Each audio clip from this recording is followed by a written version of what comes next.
Bismillahirrahmanirrahim. Assalamualaikum warahmatullahi wabarakatuh. Alhamdulillah rabbil alamin. Wassalatu wassalamu ala asyrafil anbiya wal mursalin wa ala alihi washabihi ajmain amma ba'du. Pertama-tama, puja dan puji syukur kita kehadirat Allah Subhanahu wa taala yang telah memberikan rahmat dan hidayahnya sehingga kita mendapatkan kesehatan hingga saat ini.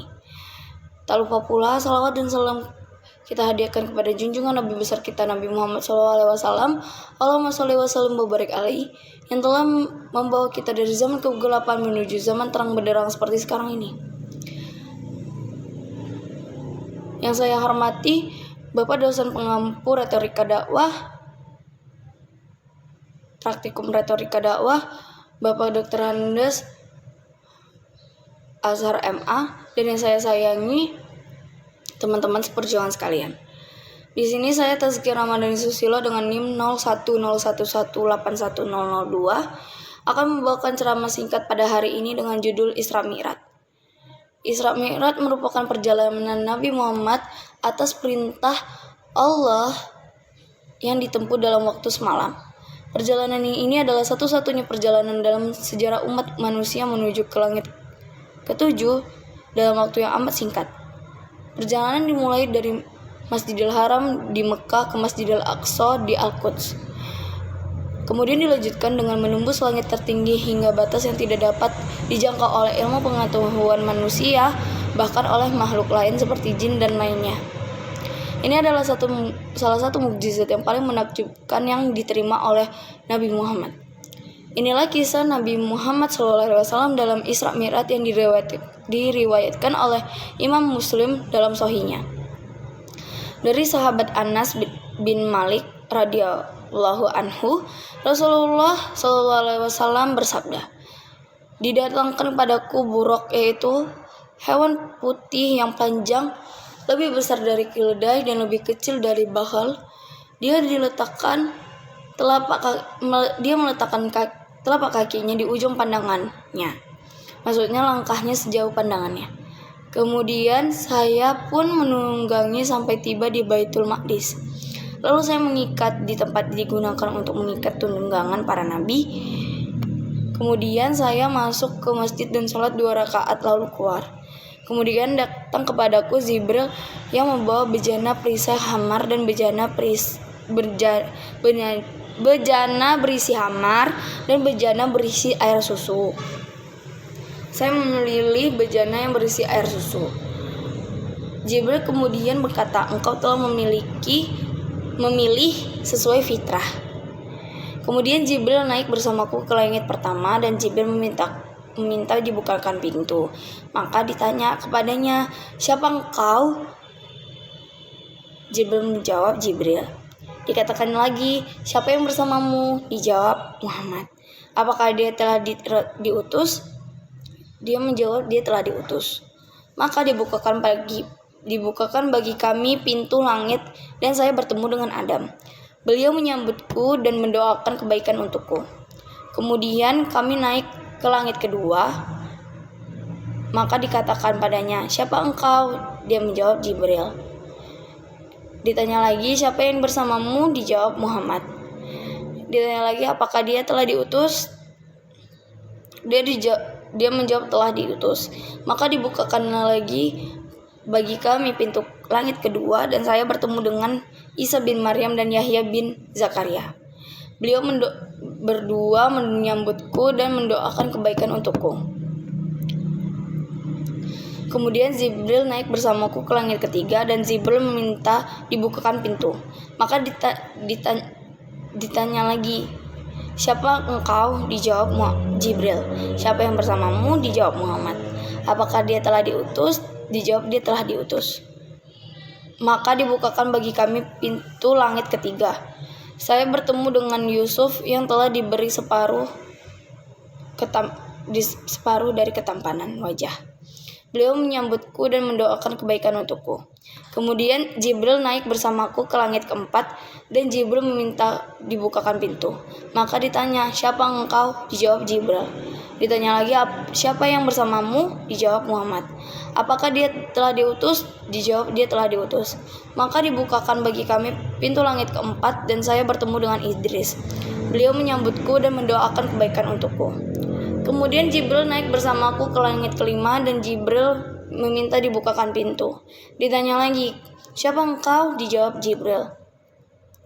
"Siapa yang bersamamu?" Dijawab lagi, Muhammad. "Apakah dia telah diutus?" Dijawab lagi, "Dia telah diutus." Maka dibukakan bagi kami pintu langit kelima dan saya bertemu dengan Harun. Beliau menyambutku dan mendoakan kebaikan untukku. Kemudian Jibril naik bersamaku ke langit keenam dan Jibril meminta dibukakan pintu. Maka ditanya lagi, "Siapa engkau?" Dijawab Jibril, Muhammad. Dijawab Jibril. Dikatakan lagi, "Siapa yang bersamamu?" Dijawab Muhammad. "Apakah dia telah diutus?" Dijawab lagi, "Dia telah diutus." Maka dibukakan bagi kami pintu langit dan saya bertemu dengan Musa. Beliau menyambutku dan mendoakan kebaikan untukku. Kemudian Jibril naik bersamaku ke langit ketujuh dan Jibril meminta bukakanku pintu. Ditanya lagi, "Siapakah engkau?" Dijawab Jibril. "Siapa yang bersamamu?" Dijawab lagi Muhammad. Ditanya lagi, "Apakah dia telah diutus?" Dijawab lagi, "Dia telah diutus." Maka dibukakan bagi kami pintu langit ketujuh dan saya bertemu dengan Ibrahim. Beliau sedang menyandarkan punggungnya ke Baitul Ma'mur. Nah, setiap hari masuk ke Baitul Ma'mur 7.000 malaikat yang tidak kembali lagi. Kemudian Ibrahim pergi bersamaku ke Sidratul Muntaha. Ternyata daun-daunnya seperti telinga-telinga gajah dan buahnya seperti tempayan besar.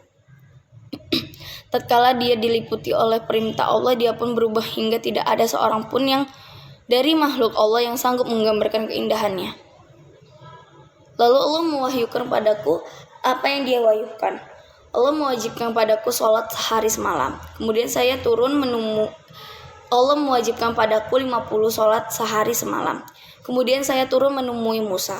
Lalu dia bertanya, "Apakah diwajibkan Tuhanmu atas umatmu?" Saya menjawab, 50 sholat. Dia berkata, "Kembalilah kepada Tuhanmu dan mintalah keringanan, karena sesungguhnya umatmu tidak akan mampu mengerjakannya. Sesungguhnya saya telah menguji dan mencoba Bani Israel." Maka saya pun kembali kepada Tuhanku seraya berkata, "Wahai Tuhanku, ringankanlah untuk umatku." Maka dikurangi dariku 5 sholat. Kemudian saya kembali kepada Musa dan berkata, "Allah mengurangi untukku 5 sholat." Dia berkata, "Sesungguhnya umatmu tidak akan mampu mengerjakannya. Maka kembalilah kepada Tuhanmu dan mintalah keringanan." Maka terus menerus saya pulang balik antara Tuhanku dan Musa. Sampai pada akhirnya Allah berfirman, "Wahai Muhammad, sesungguhnya ini adalah 5 sholat sehari semalam. Setiap sholat pahalanya 10, maka semuanya 50 sholat. Barang siapa yang meniatkan kejelekan lalu dia mengerjakannya, maka tidak ditulis dosa baginya sedikit pun. Jika dia mengerjakannya, maka ditulis baginya 1 kebaikan." Kemudian saya turun sampai bertemu Musa. Saya menceritakan hal ini kepadanya. Dia berkata, "Kembalilah pada Tuhanmu dan mintalah keringanan." Maka saya pun berkata, "Sungguh, saya telah kembali pada Tuhanku sampai saya malu kepadanya." Hadis riwayat Muslim 126. Dalam perjalanan ini Nabi Muhammad SAW dan seluruh umatnya mendapatkan perintah untuk melakukan ibadah wajib, yaitu sholat 5 waktu langsung dari Allah SWT. Sholat merupakan hal yang sangat penting bagi keimanan kita. Bahkan ibadah wajib ini akan dihisab pertama kali saat di hari pembalasan nanti. Para hadirin yang dirahmati oleh Allah, ibadah salat adalah salah satu syarat rukun Islam setelah syahadat. Barang siapa yang mendirikan salat, maka ia juga mendirikan agama Islam. Dan barang siapa yang meninggalkan salat, maka dia akan meruntuhkan Islam. Dalam menjalankan ibadah salat, setidaknya terdapat 5 golongan manusia yang berbeda. Di antaranya, golongan pertama merupakan golongan manusia yang tidak menjalankan sholat dan ingkar terhadap hukum sholat wajib. Para jumhur ulama sepakat mengkategorikan mereka adalah kafir. Golongan ini sangat berbahaya di muka bumi ini karena meninggalkan sholat tanpa halangan apapun. Golongan kedua merupakan golongan manusia yang tidak menjalankan sholat, namun mereka mengerti bahwa itu wajib dan harus dilakukan. Mereka berdalih malas atau sibuk dalam pekerjaan. Para ulama mengkategorikan sebagai golongan fasik, yaitu orang yang menyimpang dari ajaran Islam. Golongan ketiga merupakan golongan manusia yang mengerjakan sholat tetapi mengerjakan tidak benar atau asal mengerjakannya. Mereka yang tidak mengerti esensi dari sholat bagi umat Islam, bahkan hanya menggugurkan kewajiban sholat saja. Sementara golongan terakhir adalah mereka yang mengerjakan sholat dengan benar sesuai syariat Islam. Nah, baiklah, demikian ceramah singkat dari saya. Semoga yang baik menjadi ilmu dan yang buruk menjadi pelajaran. Lebih dan kurangnya saya mohon maaf. Kepada Allah saya mohon ampun. Wassalamualaikum warahmatullahi wabarakatuh.